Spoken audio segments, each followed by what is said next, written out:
Today's breaking story, Commanders owner Dan Snyder opening the door to a potential sale by hiring a bank to deal with apparently a big transaction. And tonight we're getting more reaction. And joining us live is Chris Russell, the Rooster, the host of the Locked On Commanders podcast, as well as Team 980. Hey there, Rooster. You've been talking about this for 5 hours on your show today. Yep. Four hours consistently. Have you fully processed what happened today?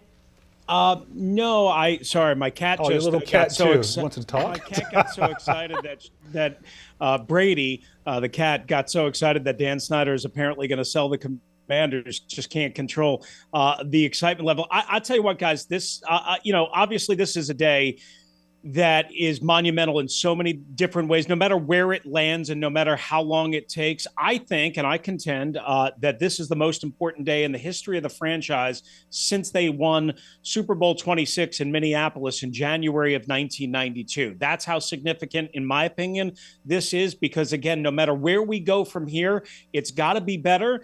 Clearly, we all, I think, that support the team, that cover the team, that know the team, that want the team to do well and to do the right thing, want a 100% sale here. But anything is better what they've been stuck with for 23 years. We know you've covered this team extensively. Let's back up for just a minute here. Do you think that he's really trying to sell the team or part of the team, potentially as a way to get money for this stadium? My initial hunch, and I don't know if I'm right, was that he's looking for an investor for cash to build the stadium because he's been shut out, as Eric Flack has just done an amazing job reporting on throughout, and others, that he's looking for cash. He's leveraged beyond leveraged based on having to buy out his former minority partners, about a 40% stake.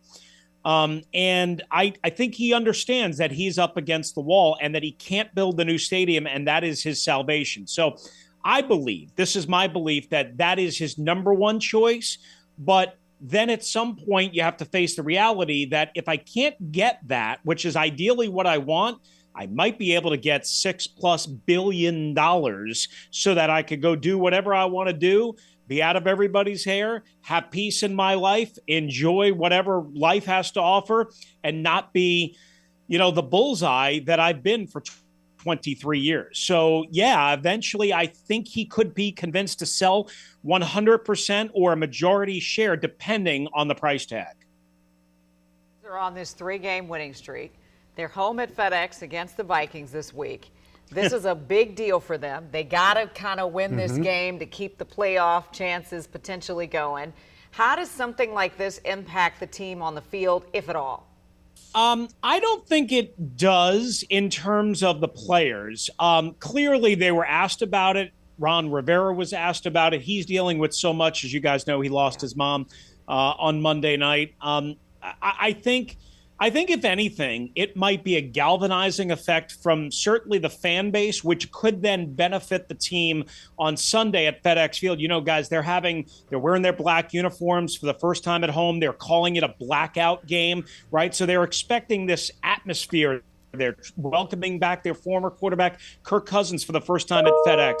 So they're hoping that this leads to a galvanizing effect of the fan base, just the blackout part of it. Imagine what the fans are going to be feeling like, a feeling of a renewed sense of hope, of maybe euphoria, of elation. I had some callers on the radio on Wednesday morning that just couldn't contain themselves. One guy was crying. He was so happy that the potential that Dan Snyder might not longer be associated with this organization, the organization he loves. And I would imagine there are a lot of fans that feel like that as well. And maybe that will lead towards, again, this galvanizing effect on Sunday at the stadium. People love this team. Well, I was going to say, people ride hard for this team, good, bad, or indifferent. All right, Rooster, you've been up for a long time, talking about this for a long time. Thanks for carving out some time for us. And, of course, you can listen to the Locked On Commanders podcast by pointing your phone's camera at this QR code. We make it easy for you. You can also search Locked On Commanders wherever you get your podcasts or on YouTube and WUSA 9+. We want to hear what you have to say, too.